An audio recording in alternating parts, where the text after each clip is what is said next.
Nous sommes ici à Saint-Denis, dans le 93, dans le nord de Paris. Je ne sais pas si vous connaissez le concept des AMAP. Ce sont des associations de citoyens qui établissent des contrats directement auprès de producteurs locaux pour favoriser les circuits courts. Ça existe depuis des années, mais celle que nous sommes allés voir est un peu particulière. C'est plutôt une excuse pour expérimenter un modèle politique, celui de l'autogestion, où anarchie libertaire ne veut pas forcément dire chaos. Vous regardez le premier numéro, à contre-courant, le reportage des luttes locales.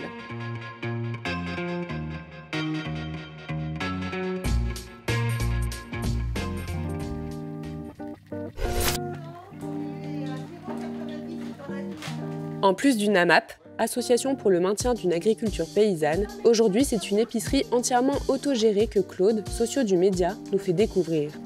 Il n'y a pas d'assemblée générale, pas de président, pas de vote.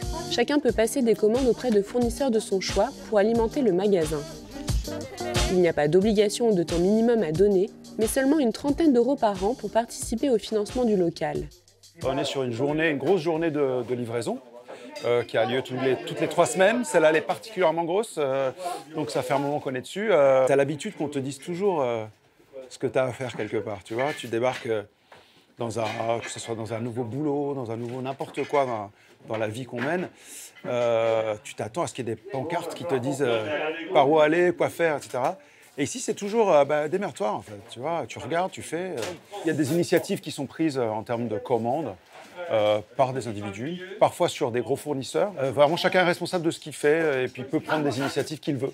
Si la MAP a été créée il y a 10 ans avec un maraîcher et un boulanger, Dionicop rassemble aujourd'hui environ 900 familles réparties en 3 épiceries sur la commune de Saint-Denis. Parmi ces 900 familles, 150 coopérateurs commandent et réceptionnent des produits en toute autonomie. Max en fait partie depuis 5 ans. Lui s'occupe principalement de soupes et conserves de poissons et d'un grossiste de produits bio. Chacun gère ses fournisseurs. Moi, si par exemple je commande quelque chose, j'en assure la réception ou des choses comme ça. Sauf évidemment quand, comme aujourd'hui, moi j'ai commandé une palette, là par exemple, une grosse palette. Bon, je ne vais pas me la faire tout seul, là il y a du monde. C'est pour ça aussi qu'on regroupe les grosses livraisons. Souvent on nous oppose que oui, votre politique sociale à Carrefour c'est pas bon, mais au moins on crée des emplois. Mais nous aussi on crée des emplois. Par exemple, la Azad, qui est le grossiste dont je fais les prix là, ils ont commencé à 2, maintenant ils sont 7. Donc on crée des emplois. Nous ne travaillons pas avec les grandes surfaces par choix pour le moment. Donc on essaie de travailler en direct uniquement dans les surfaces spécialisées bio, dans des épiceries ou voilà, dans le milieu des magasins coopératifs. Et ça permet de toucher une clientèle avec des produits de qualité à un prix avantageux. Pour nombreux des coopérateurs, entre l'AMAP qui fournit en produits locaux et les épiceries pour le reste, cela fait des années qu'ils n'ont plus mis les pieds dans un supermarché sans forcément se restreindre. Claude, notre socio, commande auprès d'un fournisseur marseillais en boissons anisées. Moi, je m'occupe de ça avec une anisette, un anis sans alcool, un pastis traditionnel et un cap corse. Et donc, j'en ai commandé, moi, une petite quantité pour tester. Le gros problème avec les alcools et ce genre de choses-là, c'est que ça fait tout de suite des grosses sommes. Du coup, ça immobilise de la trésorerie si ça tourne pas vite. Voilà, c'est ça. Il faut essayer d'éviter trop ça. Si on a beaucoup de stock, ça veut dire qu'on a moins de trésorerie parce qu'elle est immobilisée sur place. J'avais pris une petite quantité, ça marche bien, ça tourne bien, donc depuis j'ai recommandé 2 fois depuis la première. Si un produit ne plaît pas au reste du collectif, la personne qui l'a commandé prendra l'initiative ou non d'arrêter ses commandes. Un système basé sur la confiance et l'autogestion et qui fonctionne. La trésorerie est alimentée par chaque coopérateur qui dépose un chèque de minimum 50 € sur un compte commun. Chacun va ensuite faire ses courses et note sur une fiche la somme des produits achetés en faisant son décompte. Donc moi j'ai un avoir de 207 € là. Parce que j'ai fait un chèque il n'y a pas longtemps, il y a 3 jours. Et je dépense, votre 9,7, je vais mettre 30 €. On a chacun un avoir, on préachète quelque part nos courses. Et on garde toujours un minimum de 50 € sur notre fiche, sur notre compte en gros, qui permet d'avoir une trésorerie minimale. Pour Jean-Claude, l'un des initiateurs, plus qu'un projet d'AMAP ou d'épicerie solidaire, c'est surtout une expérience politique. Nous-mêmes, on ne savait pas si ça marcherait. On ne savait pas si les hommes et les femmes qui nous entouraient seraient capables de fonctionner sans une structure de pouvoir qui gère l'ensemble des choses, qui gère les clés, qui gère les ouvertures, qui gère les décisions. Et est-ce que si on ne fait pas l'Assemblée générale, qui décide, les hommes et les femmes vont prendre des décisions complètement absurdes? Il faut ouvrir la porte 3 soirs par semaine. eh ben, des équipes s'auto-désignent pour ouvrir la porte. Donc, disparition de la démocratie, puisqu'il n'y a pas l'Assemblée générale qui décide, mais il y a des hommes et des femmes qui prennent des responsabilités de façon horizontale. Certains un peu plus que d'autres, d'autres un peu moins que d'autres, mais ce n'est pas grave. Globalement, ça marche très très bien. Les gens s'investissent. La liberté, ça engendre la responsabilité. Et sur cette question de la légalité, on est dans un monde qui nécessite un certain nombre de contraintes administratives et juridiques.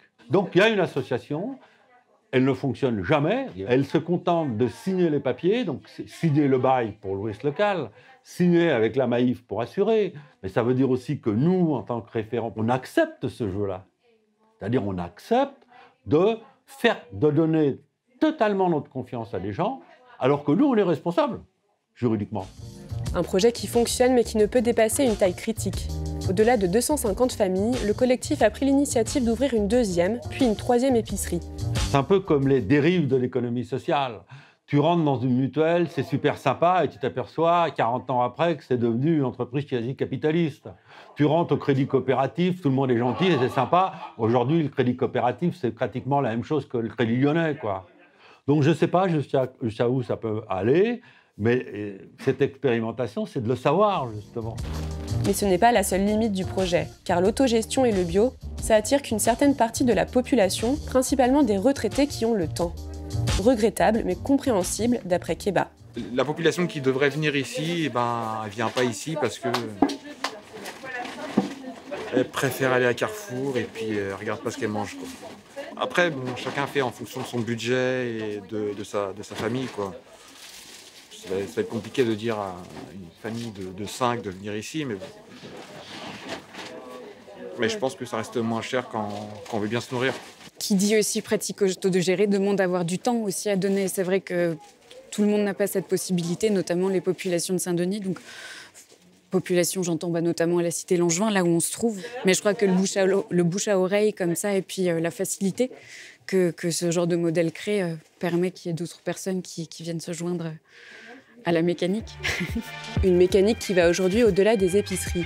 C'est tout un réseau de citoyens qui s'entraident et communiquent via une liste de mails communs et une carte interactive avec les différents contacts des coopérateurs. Une expérience locale, mais qui donne à réfléchir de façon plus globale sur comment les citoyens sont prêts à s'investir si on leur donne les moyens et la liberté de le faire.